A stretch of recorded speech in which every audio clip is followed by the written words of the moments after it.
When the beat drops, you know exactly what time it is. Hello and welcome into the Blitz, and it is great seeing our guy David Schiele making his season debut after landing on the commissioner's list, taking care of his new beautiful baby boy. Just how's fatherhood treating you? Well, if you go to your local store and you're like, where's all the energy drinks? They're in my fridge. I am not getting sleep. Also, you'll be happy to know my son will probably be a Bucs fan because I lost a bet. Thank you, Young Wei Koo, for that. But we're going to talk a lot more football. We have a great show for you. We're going to discuss Baker Mayfield's MVP campaign, how the Bucs are getting healthier, plus how the Lions have a Buccaneers spy helping them prepare for this game? Yeah, that's what I'm hearing. So let's get to it. This is the 10 and 10, the 10 most important topics you need to know before the Buccaneers take on the Lions Monday night at number 10. This is an old NFC Central battle. The Lions lead the all-time series 33-30. Since 2023, the Lions have only lost 5 times at home. One of those was to Tampa Bay. The Bucs are also 3-0 away from Ray J this season. Now, the Bucs snapped that primetime losing streak in Houston, so we don't have to talk about that anymore, thankfully. But take a look at the NFC standings right now. Bucs are in first, Lions are in sixth, but there is just one win separating these two teams. So when it comes to playoff implications, this could be a massive contest. Stat number 9. The Bucs know what a playoff game feels like in Detroit. They want to avoid that again if they could. This will be the 4th time the two squads play each other in 3 seasons. The Lions beat the Bucs twice in 2023, but Tampa Bay got its payback last season, taking down Detroit in Week 2. The majority of this team knows how crazy the environment will be on Monday night, so there will not be any surprises stepping onto the turf in prime time. Yeah, at this point, they know us and we know them. You know, it's almost like a divisional opponent at this point. We see each other every single year in the NFC. They have the same guys and we have the same guys, so it's just going to be one of those dog fights. It's a great matchup, and you know, when it comes to their mentality, how they play, you have to match that intensity and try and set the precedent early on. And I think our guys are up to that challenge. I think that's kind of what we're trying to embody as well. So, yeah, it's just another good opportunity. Happens to be on the road on a Monday night. At number 8, the Baker Mayfield MVP campaign is well underway. Local radio, national radio, podcasts, ESPN, NFL Network, C-SPAN. It felt like everyone this week was talking about the Buccaneers and their QB. I mean, and they should be. When we look at the odds via the Hard Rock betting app, Baker is the 3rd favorite to win the award. He's still behind Patrick Mahomes and Josh Allen. Bajan should be on this list.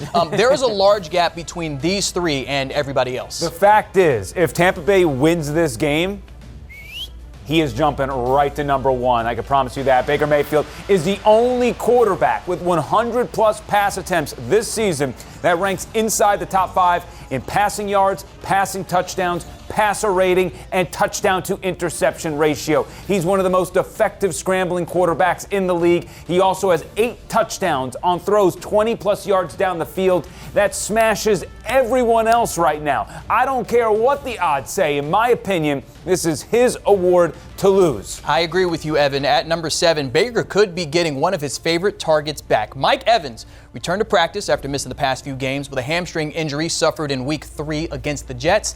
If Mike is going to reach 1,000 yards again this season, he needs north of 78 yards per game to get it done. As long as he is healthy, I think that is in reach. Now, besides Mike Evans, this is what Baker Mayfield is working with as Chris Godwin Jr. and Emeka Egbuka are down with injuries. The Johnson & Johnson duo shined against San Francisco, especially Tez, who thought he was getting MVP chance last week. Yeah, you're not the MVP, Tez. Meanwhile, Sterling Shepard and Ryan Miller might have to assume larger roles in Detroit.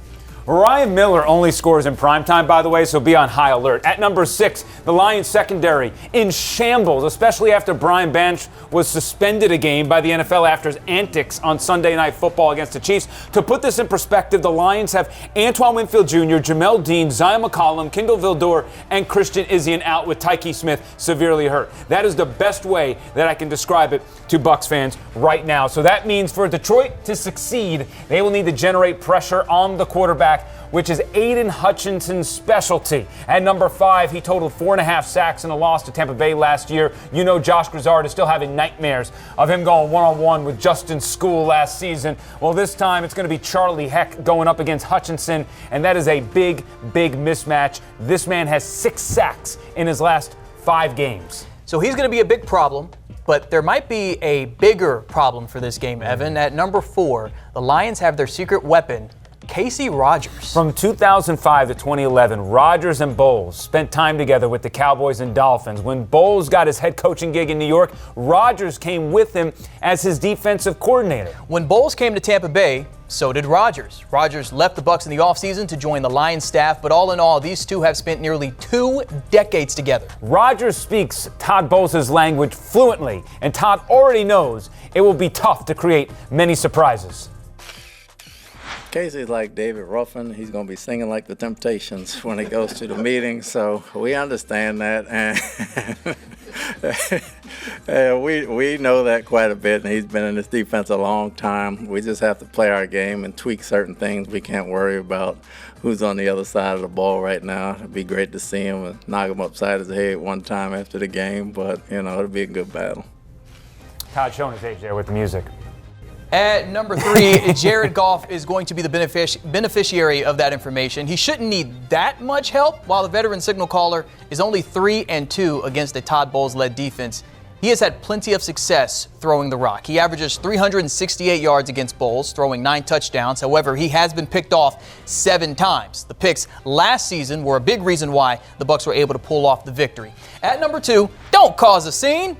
It's just Dean. If Jared Goff throws an interception, maybe it's into the hands of Jamel Dean. Caught it. Typically, this is a rare occurrence, but Dean has already tied a career high with 2 picks this season. He's also playing at an all-pro level because he leads the NFL with the lowest passer rating when targeted. At number 1, we waited long enough. Let's bring in James Yarko for our Locked On Bucs burning question of the week. And James, there are plenty of reasons to be excited about the Buccaneers right now. I want to ask you, is Tampa Bay the best team in the NFL right now? I think right now you can easily make the argument that, yes, the Buccaneers are the best team in the NFL, and you just have to take a look at how far they've come with how badly they've been beaten up. So in the Baker Mayfield era, coming into this season, the Buccaneers have been 6-9 in one-score games. They're 4-1 this year in one-score games. Baker is playing at an unbelievable MVP caliber year, and he's doing it without his top players. We've chronicled these injuries over and over and over. So when they are fully healthy, I think that's going to take them to an even higher level. So the fact that, yes, they are escaping these games with one-score wins outside of the game against San Francisco, you can point to the fact that they've played 2 teams with losing records. Well, they have also played against 2 teams that are tied for the lead in the NFC West and the team breathing down their neck in the NFC South. To be at 5-1 where they are, yeah, I think the Buccaneers are the best team in the NFL.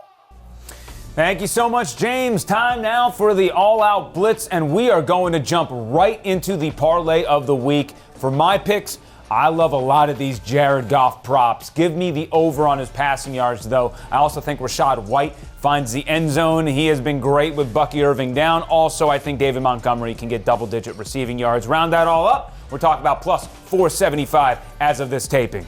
As for my parlay, I'm going with the other quarterback, Baker Mayfield, going north of 247. With his passing yards, I think Amon-Ra St. Brown will find the end zone. I also believe Chase McLaughlin will bang home a couple of field goals. You round that all up, that's plus 600. Little bit of a riskier run. As for what we got cooking on 10 Tampa Bay, only one game this week, and it's the surging Kansas City Chiefs hosting the Raiders in a divisional matchup. Kickoff set for 1 o'clock. Checking out our Blitz picks records.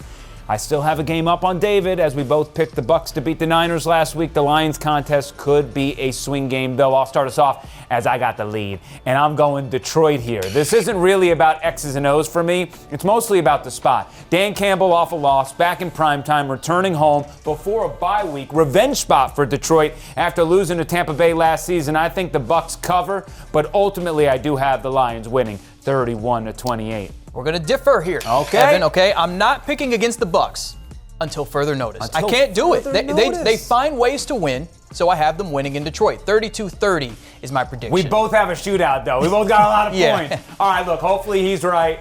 I'm wrong. It's happened many times before. Enjoy your Sunday with family, folks, because Monday night it's time to lock in for this contest. Next week, the Bucs have a divisional game brewing in New Orleans. But until then, that's David Schiele. I am Evan Closky. This is The Blitz. We will see you same time or same place next week.